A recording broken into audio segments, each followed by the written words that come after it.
시니어 여행작가 안정훈에 져서 철부지 시니어 729일간 내 맘대로 지구 한 바퀴 제4장 재충전.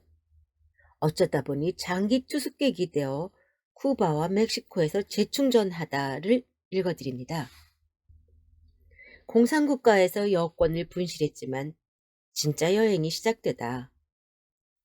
바라코아에서 진정한 쿠바 음악을 만나 정신줄 놓고 놀다. 쿠바의 맨 동쪽 끝에 자리 잡고 카리브해를 마주하고 있는 바라코아에서 노는데 정신이 팔려 지내다 보니 어느덧 한 달 일정의 비자 기간이 끝나고 있었다. 바라코아에서는 마음이 맞는 일본인 부부와 쿠바 청년을 만나서 일주일 동안 뭉쳐서 돌아다녔다. 일본인 남편은 사진에, 아내는 살사에 빠진 특이한 부부였다. 그들은 바라코아를 12번이나 방문한 굉장한 오타쿠였다. 내가 쿠바를 찾아간 이유는 오로지 하나였다. 진짜 쿠바의 음악을 듣고 싶었다. 아바나 신도시의 재즈바에도 갔고 올드타운 공연장에도 갔다. 산티아고의 노천 공연장을 비롯해 가는 도시마다 제대로 된 음악을 듣고 싶어서 찾아다녔으나 만족하지 못했다. 아바나를 비롯한 큰 도시의 음악은 이미 상업화되어 영원히 사라진 것 같아서 실망스러웠다. 진정한 쿠바의 혼이 담긴 음악은 사라졌다고 단정했다. 그런데 뜻밖에도 쿠바의 가장 구석진 도시 바라코아에서 행운을 만났다. 그 작은 바닷가 마을에서 영화 부에나비스타 소셜 클럽을 보면서 느꼈던 감동을 다시 느꼈다. 소름이 돋을 정도로 강렬했던 그 감동을 다시 마주한 것이다. 초저녁에는 선술집 분위기의 세르베자 바에서 70대, 80대 노인들이 연주를 했다. 그들의 연주는 힘이 없는 대신 깊이가 있어서 좋았다. 밤이 늦어지면 영업이 끝나 문을 닫은 식당 앞 광장에서 젊은 아마추어 음악가들이 모여서 열정을 뿜어냈다. 관객들은 각자 술과 음료수를 사들고 와서 마시면서 관람하고 쌀쌀을 줬다. 매일매일 연주자들이 바뀌었다. 어느 날은 7명이었다가 어떤 날은 12명이 되기도 했다. 밤 11시가 되면 공연이 끝났고 관객들은 성지순례하듯 무리를 지어 밤늦게까지 영업하는 근처 상가 건물 옥상의 나이트클럽으로 이동했다. 그래도 성이 차지 않으면 카리브해가 바라다 보이는 방파제 앞에 문을 걸고 단골들만 받아서 밤새 영업하는 술집으로 옮겨서 또 음악을 들으며 술을 마셨다. 정말 도끼자루 썩는 줄도 모르고 놀았다. 출국 바로 전날 총알 특급을 타고 아바나로 가다. 원래는 열악한 도로 사정이나 제멋대로 바뀌는 버스 스케줄 등을 고려해서 미리 아바나로 출발해야 했지만 놀다 보니 출국 날짜를 겨우 하루 앞두고 떠나게 되었다. 버스를 타면 아바나까지 꼬박 24시간이 걸린다는 것을 알고 부랴부랴 다른 방법을 알아보았다. 다행히 절친이 된 쿠바인 청년이 아바나로 외국인 손님을 태우러 가는 승용차가 빈 차로 간다는 정보를 알려주었다. 서둘러 짐을 꾸려서 13시간 동안 총알보다 빠르게 달리는 소형 승용차의 뒷좌석에 탔다. 기사가 어찌나 무섭게 밟아대는지 앞자리 시트를 두 손으로 꼭 붙잡고 한숨도 못 잤다. 아바나에 도착하니 이미 밤 12시가 넘었다.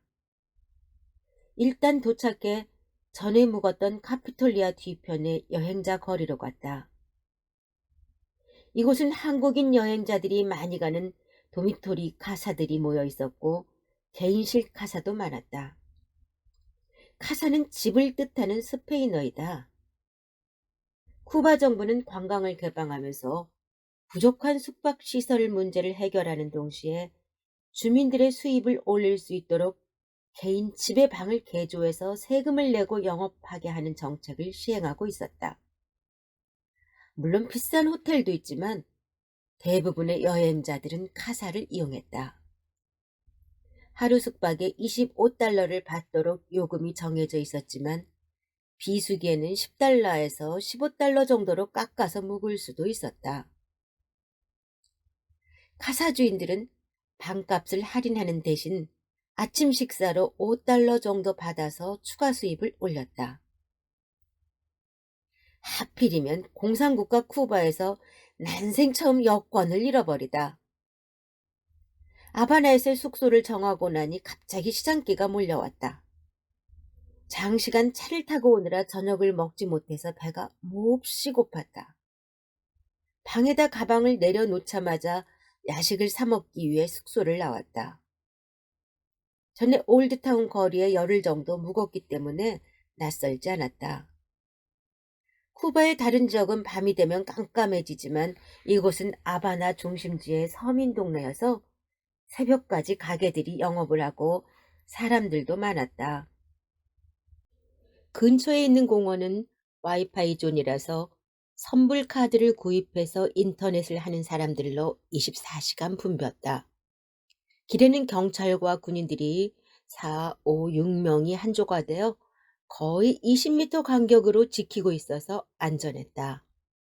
쿠바는 가난한 나라이긴 하지만 아직도 공산주의 국가라서 치안 하나만은 확실했다. 저녁을 먹고 카사로 돌아와서 샤워를 하고 날이 밝자마자 공항으로 가기 위해 짐을 정리했다. 마지막으로 여권을 확인하는데 보이지 않았다. 구석구석 다 찾아봤지만 하늘로 솟았는지 땅으로 꺼졌는지 흔적도 없었다. 멘탈이 무너져서 한참 동안 멍하니 있었다. 작은 가방에 여권과 돈을 같이 넣어서 지퍼를 잠갔는데 여권만 없어진 것이다. 정신을 차리고 마음을 가다듬고 나서 주인을 불러 여권이 없어졌다고 이야기했다. 숙박비를 쓸 때 받아서 주지 않은 것 같은데 확인해 달라고 했더니 주인은 날 보고 어딜 다녀왔냐고 물었다. 좀 전에 햄버거 가게에 다녀왔다고 하니 거기서 소매치기 당한 게 분명하다며 함께 햄버거 가게에 가보자고 했다. 그와 함께 여기저기 물어보고 뒤져봤지만 모두 허사였다. 여권 찾는 것을 포기하고 돌아왔지만 잠이 오지 않았다. 곰곰이 생각해보니 주인이 여권을 받아서 복사하러 간다며 2층에 있는 방으로 올라갔고 그 다음에 숙박계를 가져와서 적었고 그게 끝이었다. 주인이 여권을 다시 돌려주지 않은 게 분명했다. 주인을 다시 불러서 이야기하니 자신은 분명히 돌려줬다고 강하게 주장했다. 또다시 입구에서부터 내 방에 있는 1층과 주인 방이 있는 2층까지 샅샅이 찾아보았지만 어디에도 없었다. 멘붕이 왔지만 피할 수 없으니 즐기기로 했다. 이미 물은 엎질러졌다. 이미 여권을 돌려줬다고 말한 카사 주인이 혹시 여권을 찾는다 하더라도 자신이 실수를 했다며 여권을 돌려줄 리는 만무했다. 스페인 식민지였던 나라의 국민들은 절대 자기 실수나 잘못을 인정하지 않는 특징이 있다. 식민지 시대에는 자신이 실수했거나 잘못했다고 인정하면 용서받는 게 아니라 바로 목이 잘려 죽임을 당한 잔혹한 역사가 있었기 때문이다. 멘붕이 왔지만 피할 수 없으면 즐기기로 했다. 어차피 비행기표는 포기할 수밖에 없었다. 여권을 재발급받으려면 적어도 한 달 정도는 이곳에 머물러야 한다. 구석구석 쿠바에 숨겨진 속살을 들여다보는 진짜 여행을 해보자고 마음을 돌려먹으니 그나마 편해졌다. 보너스 한 달을 받았다. 코트라 아바나지사를 찾아가다. 여권을 잊어버렸지만 낙담하기는커녕 진짜 쿠바를 제대로 볼 수 있는 보너스를 받았다고 생각하니 스트레스가 사라졌다. 어차피 일정을 확실하게 정해둔 것이 아니어서 차질이 생길 일도 없었고 서두를 것도 없는 처지였다. 문제는 쿠바와 우리나라는 미수교 상태이기 때문에 한국 대사관이 없다는 것이었다. 나는 인터넷을 열심히 검색해서 여권 재발급에 관련된 정보를 찾았다. 쿠바에서는 코트라 아바나 지사에서 여권과 비자 발급 업무를 대행하고 있었다. 코트라는 분실자의 발급 신청 서류를 받아서 멕시코시티의 한국 대사관에 발송하고 다시 수령해서 전달하는 역할을 했다. 코트라 사무실은 내가 묵고 있는 올드타운이 아니라 신도시에 있었기 때문에 거리도 멀고 초행길이라 찾아가는 일도 만만치 않았다. 택시를 타고 겨우 찾아갔더니 한국인은 코트라 지사장과 직원 한 명뿐이었다. 여권 업무는 쿠바인 여직원이 담당하고 있었다. 내 이야기를 듣더니 먼저 쿠바인 사무실 운전기사와 같이 경찰서로 가서 폴리스 리포트를 작성해서 서명을 받아오려고 했다.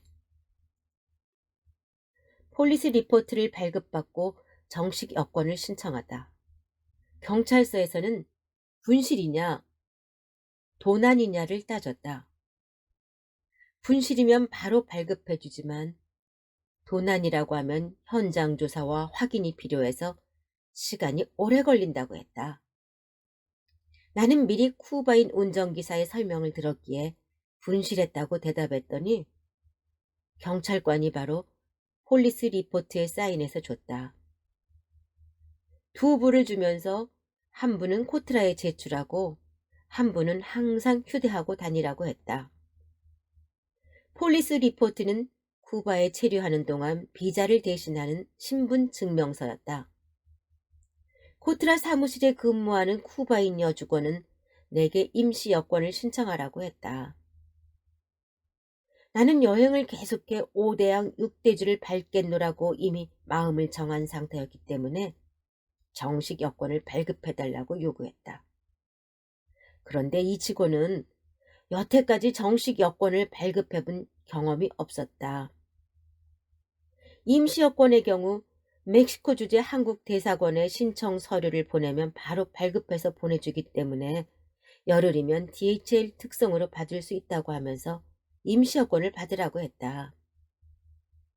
만약 한국으로 바로 귀국하지 않고 여행을 계속하고 싶다면 멕시코 시티의 한국 대사관으로 가서 정식 여권을 발급받으라는 것이었다. 그 말과 함께 여태까지 여권을 분실한 한국인은 모두가 임시 여권을 발급받았지 정식 여권을 신청해서 받은 사람은 한 명도 없다고 힘줘서 말했다. 그 직원은 내가 여전히 강하게 정식 여권 발급을 계속 요구하자 표정이 일그러졌고 여기저기 물어보고 찾아서 겨우 서류를 작성했다. 미수교 공산국가에서 한국인 최초로 새 정식 여권을 받다. 처음 쿠바에 와서 한 달은 고생했다. 외국인 요금과 현지인 요금이 다르고 바가지가 심했고 거스름돈을 줄 때 속이는 경우가 비일비재했다. 길거리에서는 쿠바 시가를 사라고 삐끼들이 달라붙어서 귀찮게 했다. 장거리 버스는 시간표대로 운행되는 경우가 거의 없을 정도여서 적응하기 힘들었다. 하지만 한 달이 지나자 쿠바인들의 특성과 문제점, 대응 요령을 터득하게 되어 마음 편하게 쿠바 구석구석을 돌아다닐 수 있었다. 여권 분실이라는 황당한 경험을 했지만 지나고 보니 오히려 쿠바 완전 정복의 호기를 선물로 받은 셈이었다. 감사할 일이라고 긍정적으로 받아들이고 유쾌하게 한 달을 보냈다.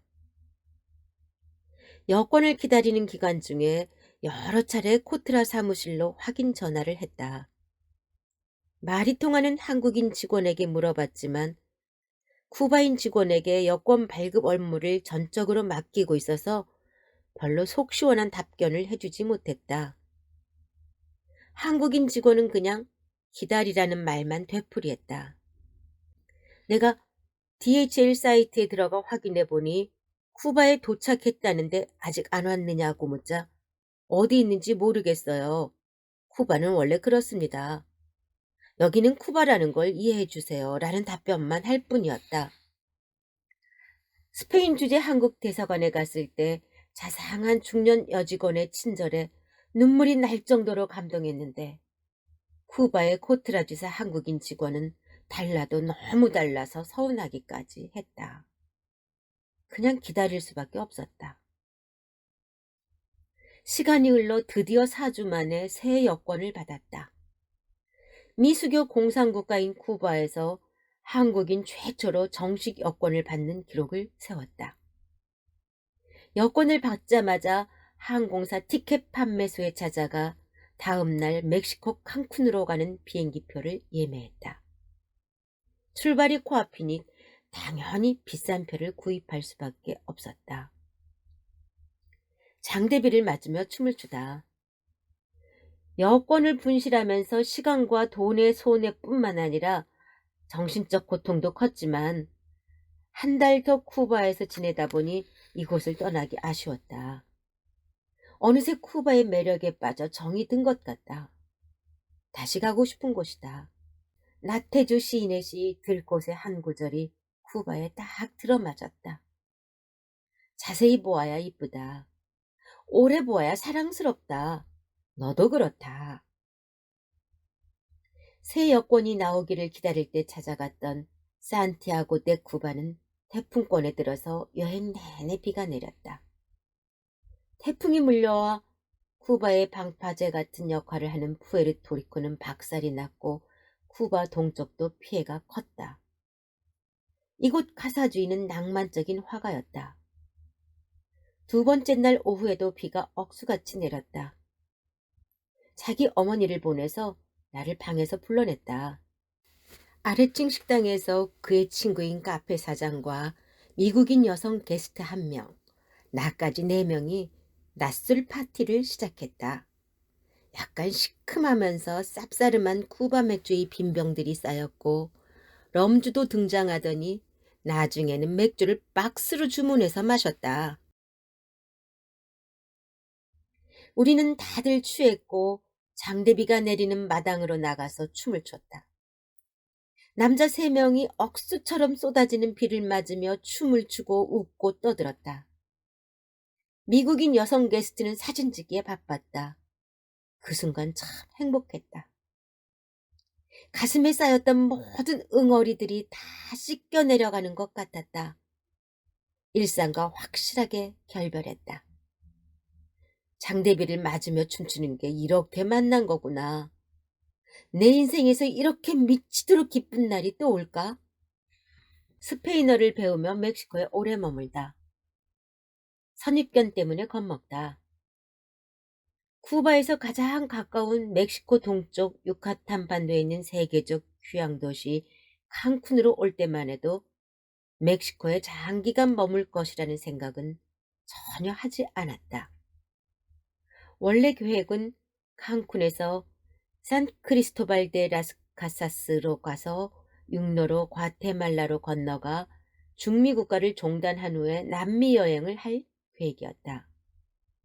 멕시코에 오래 머물지 않겠다고 마음먹은 것은 며칠 전에 멕시코시티에서 강도 8.3의 대지진이 발생하여 수만 명의 사상자가 발생했고 건물과 도로 등의 피해가 엄청났지만 아직 복구되지 않아 어수선한 데다가 여진이 우려된다는 뉴스를 봤기 때문이었다. 지진보다 진짜 더 큰 이유는 멕시코의 치안이 최악이라고 들었기 때문이다. 1년에 평균 3만여 건의 살인사건이 발생한다니 신고된 사건만 따져도 하루에 평균 90건 이상의 살인사건이 발생하는 것이다. 세계적으로 인구 대비 살인사건의 발생 비율이 가장 높은 10대 도시에 멕시코의 도시가 5개나 포함되어 있을 정도였다. 세계 1위 티후아나, 2위 아카폴코, 4위 빅토리아, 5위 후아레스, 6위 이라푸아토 순이다. 마약과 폭력 카르텔의 범죄 수법은 잔인하기 짝이 없었다. 얼마 전에는 베라크루즈에서 차량 본인 위에 참수된 머리 5개가 가지런히 놓인 채 발견되었다는 뉴스 화면을 보고 가슴이 서늘했었다. 피에스타와 버스킹의 도시 산크리의 매력에 빠져들다. 산크리는 스페인 식민지 시대에 건설된 도시다. 구시가지 전체가 유네스코 세계 문화유산 도시로 지정되어서 관광객이 많고 비교적 치안이 안정되어 있다.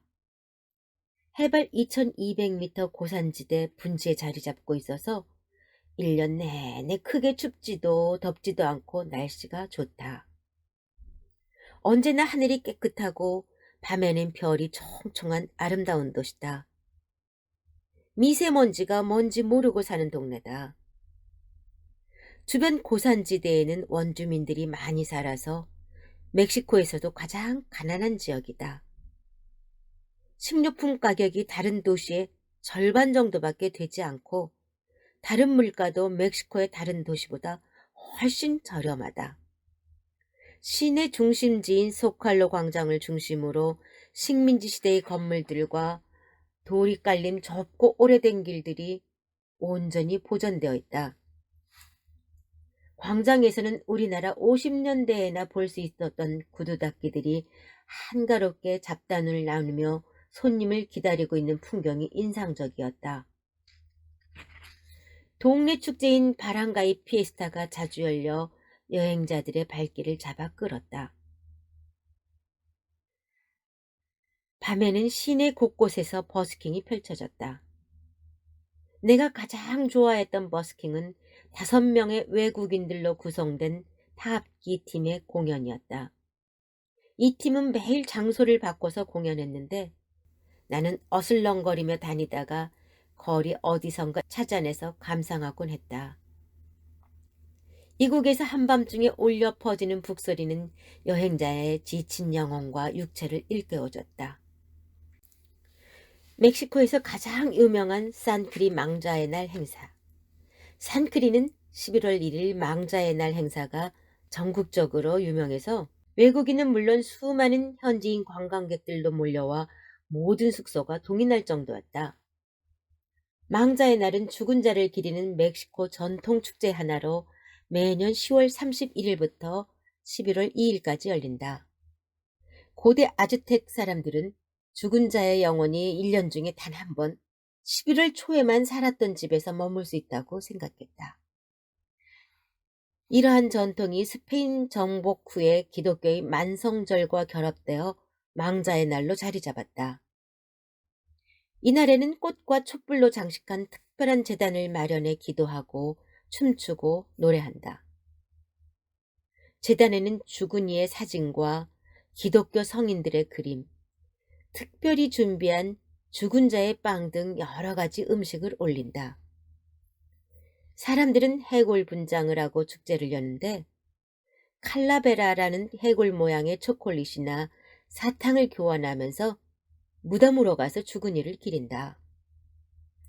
망자의 날은 죽은 자의 기억과 슬픔을 함께하는 애도 의식이면서 동시에 살아있는 사람들이 죽은 이와 함께 만나는 의식이다. 따라서 무덤에서 떠들썩하게 노래하면서 춤을 추기도 한다. 이러한 행동은 죽음을 가볍게 보는 것이 아니라 새것과 옛것, 과거와 현재, 사실과 허구, 삶과 죽음을 경계짓거나 구별하지 않는 의식이 반영되어 있다. 그런 의미에서 해골 가면을 쓰고 거리를 누비며 밤을 새우는 모습이 엄숙한 제사의식이 아니라 죽은 자와 산 자가 만나 함께 즐기는 축제 같았다. 기술학교에서 무료로 제빵과 잼 만들기를 배우다. 산크리는 인구 20여만 명 정도의 아담한 도시였지만 장기 배낭족들 사이에서는 개미지옥 또는 무덤이라고 불렸다. 한 번 들어가면 헤어나오지 못한다는 뜻이다. 그만큼 매력 덩어리의 도시였다. 가장 특별했던 점은 외국인 여행자도 정부에서 운영하는 기술학교에 등록해서 무료 교육을 받을 수가 있다는 것이었다. 다른 여행지에서는 상상도 할 수 없는 특별한 경험을 할 수 있었다. 가장 인기 있는 과정은 수공예품 제작, 가죽 가방 만들기, 목공, 제빵 과정 등이었다. 나는 교육 기간이 짧은 제빵과 잼 만들기 과정에 등록했다. 같은 숙소에서 묵고 있던 장기 여행 중인 한국인 젊은 부부와 함께 다녔다. 수업이 끝난 후에는 같이 영화를 보러 가거나 카카오 박물관에 가기도 하고 값싸고 분위기 좋은 레스토랑과 커피숍, 재래시장 등지를 찾아다니며 즐거운 시간을 보냈다. 상크리에는 우리처럼 오래 머물며 스페인어를 배우거나 기술 교육을 받거나 버스킹을 하는 외국인 여행자들이 많았다. 우리 돈 7,000원으로 스페인어 개인 교습을 받다. 상크리에 2달간 머물면서 28살의 여선생 크리스틴에게 스페인어를 배웠다. 크리스틴은 커피나 와인을 마시면 가슴이 뛰고 잠을 자지 못하기 때문에 생수만 마시는 특이 체질이었다.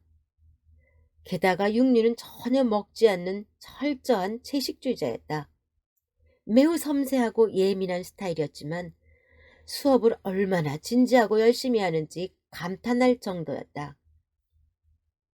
매일 교재를 복사해왔고 노트북에 해당 내용의 사진이나 동영상을 저장해와서 쉽고 재미있게 진행했다. 숙제도 많이 내주고 매일 쪽지 시험을 치르게 해서 진땀이 빠졌다. 그럼에도 1시간 수업료가 우리 돈으로 7,000원 정도였으니 정말 가성비 최고의 수업이었다. 멕시코에 오기 바로 직전에 쿠바를 여행하면서 스페인어를 몰라 잔돈 사기를 자주 당했다. 거스름돈을 제대로 주는 경우가 거의 없었다. 외국인들에게는 잔돈을 부족하게 주는 게 당연하다고 생각하는 것 같았다. 다시는 호객님이 되지 않기 위해서 같은 스페인어권인 남미 여행을 시작하기 전에 기본적인 스페인어 회화를 배우려고 했던 것이다. 크리스티는 내 설명을 듣고 생존 회화 위주로 교재를 따로 만들어 와서 가르쳤다. 하루 일과는 단조롭고 규칙적이었다. 새벽에 일어나면 북적대는 낮 시간과는 전혀 다르게 차량과 인적이 드문 올드타운까지 산책을 다녀왔다. 오전에는 카페에 가서 스페인어 예습과 복습을 하고 오후에는 수업을 받고 저녁에는 독서를 하거나 거리 공연을 보러 다녔다. 장기 배낭족만이 누릴 수 있는 여유를 마음껏 즐기며 지냈다. 상크리는 휴식과 충전의 힐링 캠프였다. 멕시코에서 가장 가난한 지역 툭슬라. 상크리에서 3시간 떨어진 치아파스주의 주도인 툭슬라는 멕시코에서 가장 가난한 지역으로 세계에서 제일 크다는 브라질의 리우데자네이루에 있는 예수상보다도 더 큰 예수상이 도시를 굽어보고 있다. 2016년 2월 15일 프란치스코 교황이 상크레를 방문하여 10만여 명이 운직한 가운데 미사를 집전했다. 교황은 수백 년 동안 이어진 스페인 식민지 시대에 자행된 멕시코 인디언들에 대한 착취와 소외를 비판하며 용서를 구한다고 강론했다. 이때 교황은 툭슬라의 거대 예수상도 방문했다. 멕시코는 국민의 83%가 가톨릭 신자인 나라여서 사람들은 교황이 멕시코에서도 가장 순환을 많이 겪은 가난하고 작은 도시를 일부러 찾아준 것에 감동하고 자랑스러워했다. 주변 고산지대에는 순수 혈통의 원주민인 인디오들이 많이 살고 있었더라. 그들은 피부가 검고 두꺼우며 코는 하나같이 납작했는데 사실 여부는 확인할 수 없지만 높은 산악지대에 살기 때문에 산소를 많이 들이마시기 위해 변형된 것이라고 했다. 그들 대부분이 가톨릭 신자였는데 샤머니즘이 가미된 것이 그들 신앙의 특징이었다. 이곳에도 가톨릭 성당이 있다. 원주민들의 토템 신앙과 샤머니즘이 가톨릭에 녹아들어 미사 형식이 독특했다. 성당 안에 닭이나 농산물을 바치는 것은 이해가 되었지만 닭의 목을 비틀어서 피를 뿌리는 의식은 생소했다. 고산지대의 원주민 성당을 방문했을 때 닭의 목을 비틀어서 피 흘리는 채로 제단에 바친 것을 보고 까무러칠 듯이 놀랐다. 쌍크리에서 새벽에 휴대폰을 강탈당하다. 칠흑 같은 어둠 속에서 7명의 괴한에게 둘러싸이다. 멕시코 상크리의 어둠이 가시지 않은 새벽, 인상이 무섭게 생긴 인디오 한 명과 시비가 붙었다. 어느새 어둠 속에서 나타난 7명이 나를 둘러싸고 위협을 했다. 나는 일단 위험한 상황에서 벗어나기 위해 입구 쪽으로 도망쳤다. 하지만 일당 중 한 명이 입구에 큰 철문을 닫고서 잠가버렸다. 그리고 앞쪽에서는 나를 몸으로 밀치며 막았고 뒤에서는 소뚜껑 같은 손으로 내 어깨를 잡아챘다. 양쪽 옆에서는 알아들을 수 없는 괴성을 지르며 윽박질렀다. 겨우 문 쪽으로 다가가서 밖을 보니 다행히 시장 근처여서 사람들이 보였다. 사람들 모습을 보니 그나마 불안감이 조금은 덜해졌다. 바깥을 향해 큰 소리로 "플리즈! 플리시아를 외쳤다. 여기서는 경찰을 폴리스라고 하지 않고 플리스나 플리시아라고 불렀다. 그러나 모두가 바라만 보고 있을 뿐 다가오거나 도와주려는 사람은 없었다. 당연한 일이다. 멕시코에서는 위험한 상황을 보면 우선 피하고 본다. 사람 목숨이 파리 목숨보다 못한 나라이다 보니 본능적으로 피하는 것이다.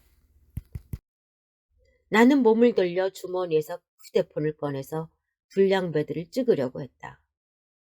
주변이 어두워 사진이 제대로 나오지는 않겠지만 휴대폰 촬영으로 심리적 부담을 주려고 한 것이다. 나를 협박한 증거를 남기는 동시에 불량배들의 공격적인 행동에 제동을 거는 효과를 기대했다. 하지만 체구가 작은 사내 하나가 재빨리 달려들어 내 휴대폰을 낚아챘다.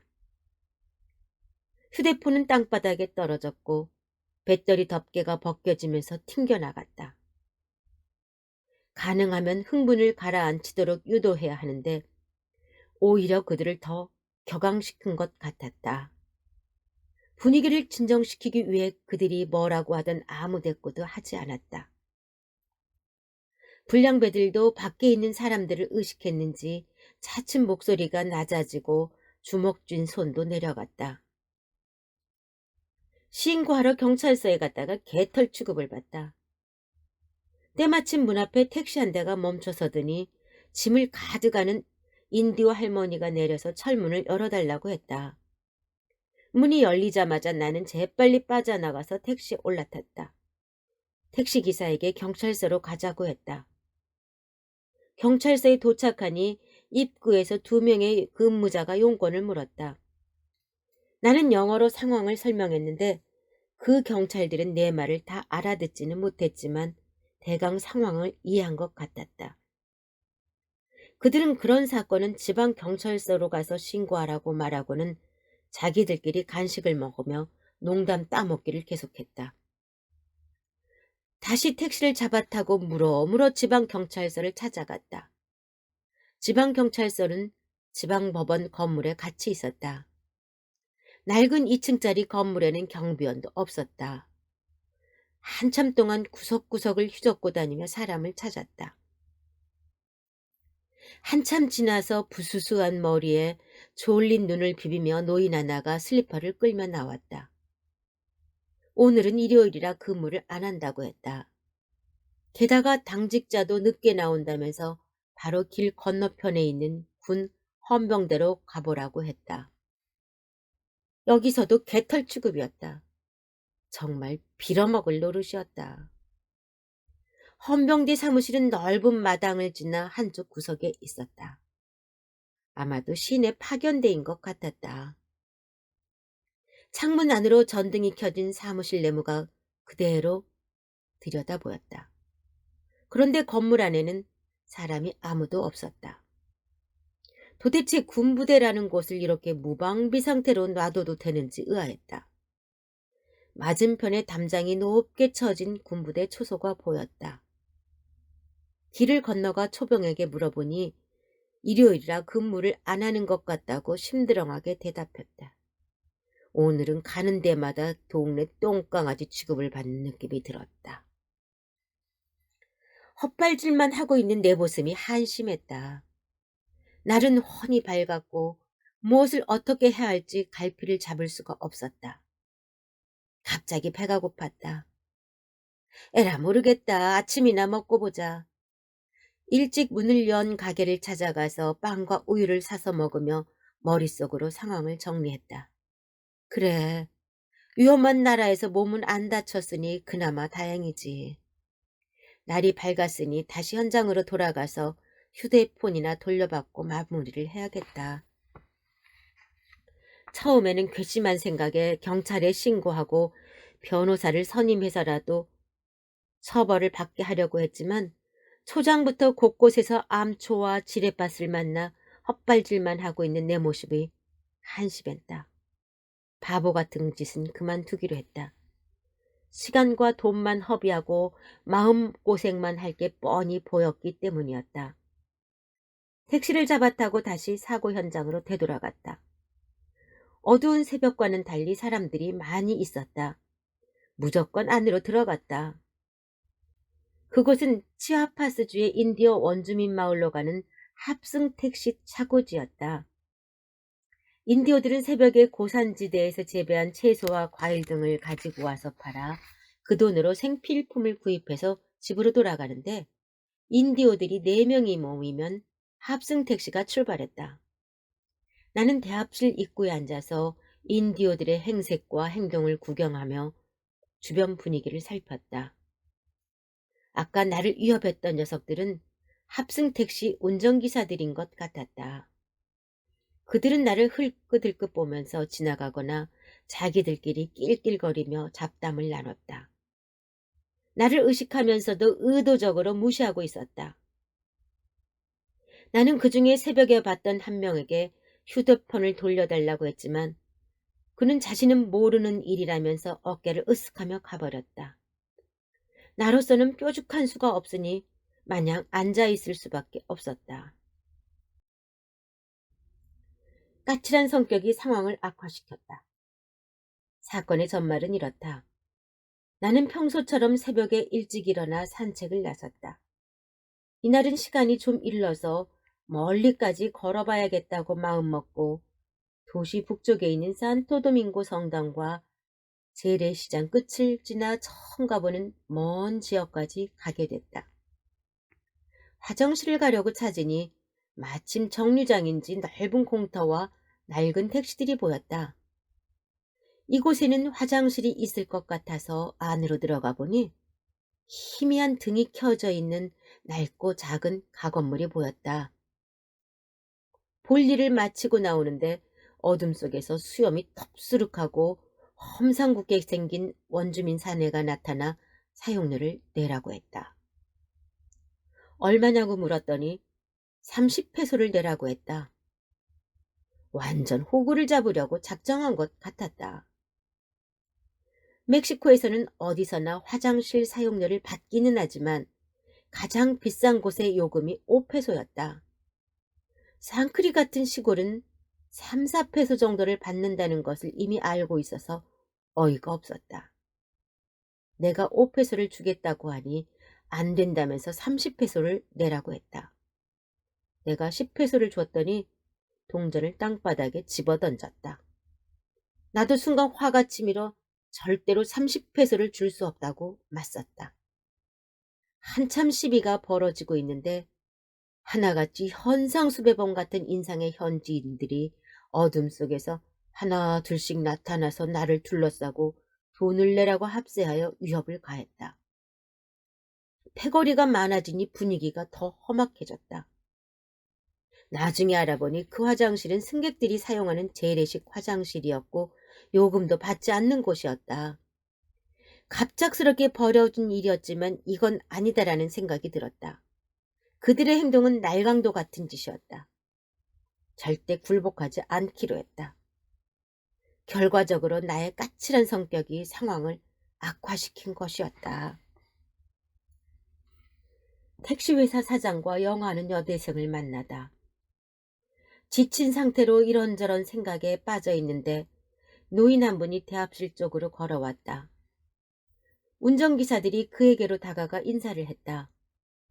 이마에 손을 대고 경의를 표하는 모습을 보니 아마도 사장 정도 되는 높은 사람인 듯 했다. 나는 그에게 가서 사정을 설명했다. 그는 영어를 알아듣지 못했다. 그는 내게 기다려보라고 하더니 어딘가로 전화를 한 후에 영어하는 사람을 불렀으니 기다리라고 했다. 얼마 있으니 젊은 여성이 자전거를 타고 왔다. 영어를 잘하는 여대생이었다. 그녀는 내 설명을 듣더니 어떻게 해주길 원하냐고 물었다. 나는 일단 휴대폰부터 찾아달라고 요구했다. 그녀가 운전기사들에게 나의 말을 전하자 모두가 사실이 아니라면서 발뺌을 했다. 나는 옳고 그른 걸 따질 때가 아니라고 생각해서 꾹 참고 우선 휴대폰만은 돌려달라고 했다. 내 말을 듣고도 운전기사들은 비아냥거리면서 딴청을 부렸다. 나는 그 자리에 사장도 있고 통역도 있고 구경꾼도 많은 상황이라 용기를 얻어 목소리를 높여서 그동안 참았던 말들을 쏟아냈다. 당신들이 한 짓은 강도행위다. 멕시코에서 화장실 사용료를 30페소씩 받는 곳이 어디에 있는지 이야기해봐라.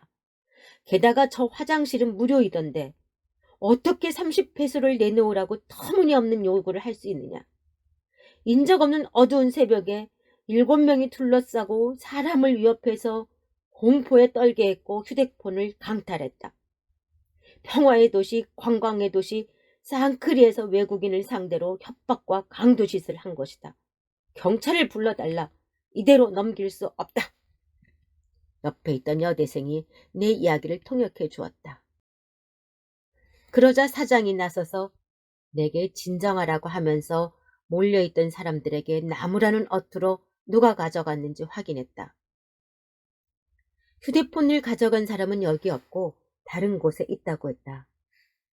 사장은 당장 전화를 걸어서 가져오게 하라고 지시했다. 보스를 만나 휴대폰을 되찾다. 한참을 기다리고 있는데 번쩍번쩍한 커다란 검은색 밴 한 대가 들어왔다. 차에서 내린 사람은 통역을 해준 여대생의 아버지이자 택시회사 사장의 친구였다. 쌍크리의 유지 같았지만 공무원이나 시의회 의원 같지는 않았다. 갑자기 주위의 분위기가 싹 달라졌다. 으스스한 아우라로 보아 조직의 보스 같다는 느낌이 들었다. 그가 등장하자 갑자기 사람들의 얼굴에 공포스러운 표정이 뚜렷하게 나타났다. 그는 다른 도시에 볼 일이 있어서 가던 중에 딸의 전화를 받고 차를 돌려서 왔다고 했다. 내 이야기를 다 듣고 나더니 멕시코 사람들이 잘못했다. 부끄러운 일이다. 라고 잘라서 말했다. 그리고 나에게 대신 사과하겠다며 정중하게 머리를 숙였다. 발뺌하던 악당들의 표정과 태도가 순식간에 싹 바뀌었다. 원래 이런 녀석들은 강자에게는 한없이 비굴한 모습을 보인다. 잠시 뒤 휴대폰을 빼앗아 달아났던 녀석이 나타났다. 죄의식이나 미안한 표정 따위는 전혀 보이지 않았다. 처음에는 뻔뻔한 표정을 짓고 있다가 잠시 후 분위기 파악을 했는지 슬그머니 구경꾼들 뒤로 숨어버렸다. 휴대폰을 받아서 살펴보니 상태는 이상이 없었지만 휴대폰에 저장된 많은 사진들이 지워져 있었다. 도둑이 제발 저린다고 제대로 찍지도 못한 자신들의 사진을 찾다가 다른 사진까지 지워버린 것이었다. 멕시코에서 찍은 사진은 물론이고 쿠바에서 찍은 사진까지도 지워지고 없었다. 정말 화가 났다. 여행자에게 사진이 얼마나 소중한지 그들이 알 리 없을 것이다.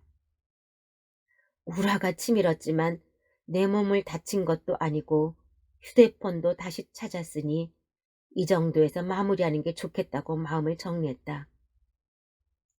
사장이 운전기사들을 불러 모아서 사과하라고 시켰다. 한 명씩 나에게 다가와 악수를 하며 미안하다고 말했다. 진정성이 없는 형식적인 사과 절차였지만 어쩌겠는가. 받아들이기로 했다. 모든 게 내 탓이로소이다. 피곤한 몸으로 숙소에 돌아오니 장기 체류하며 친하게 지내던 한국인 부부가 저 걱정을 했다면서 물었다. 어디에 갔다가 이렇게 늦으셨어요? 오는 겪은 일들을 이야기하며 이런저런 일들이 있었습니다. 다시는 그런 만용 부리지 마세요. 얼마 되지도 않는 돈 줘버리지 왜 위험을 자초하세요? 여기는 한국이 아니라 위험한 멕시코인 걸 잊으셨어요? 연세도 생각하셔야죠. 예, 알겠습니다. 앞으로 조심할게요. 나는 대꾸할 말이 없었다. 그분이 전곡을 찔러 지적을 하니 변명도 하지 못하고 바로 꼬리를 내렸다. 사실 내가 무모하게 만용을 부린 것이 맞다. 2,000원도 안 되는 돈을 줘버리고 나오면 되었을 것을 내가 무슨 정의의 용사 배트맨이라고 겁도 없이 맞섰단 말인가. 나이만 먹었지 융통성을 발휘해서 지혜롭게 대처하지 못한 내 잘못이 크다는 걸 인정했다. 인생의 반은 자기를 세우면서 살지만 나머지 반은 필요 없는 것들을 허물고 비우며 살아야 하는데 나는 아직도 멀었다. 로마에 가면 로마의 법을 따라야 하는 것을. 그나마 공포의 순간을 겪고 나서 스스로 반성하고 달라지기로 다짐을 했으니 다행이었다. 긴 여행을 하면서 내가 평생 겪어보지 못한 다양한 경험들을 했다.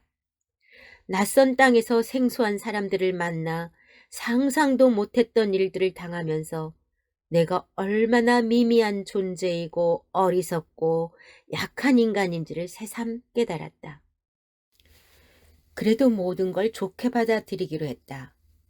덕분에 제대로 액땜을 했다. 하나하나 개인으로 보면 너무나 착하고 순진한 인디어 원주민들도 미워하지 않기로 했다. 내 탓이로소이다. 모든 게 다 내 탓이로소이다 라고 마무리했다.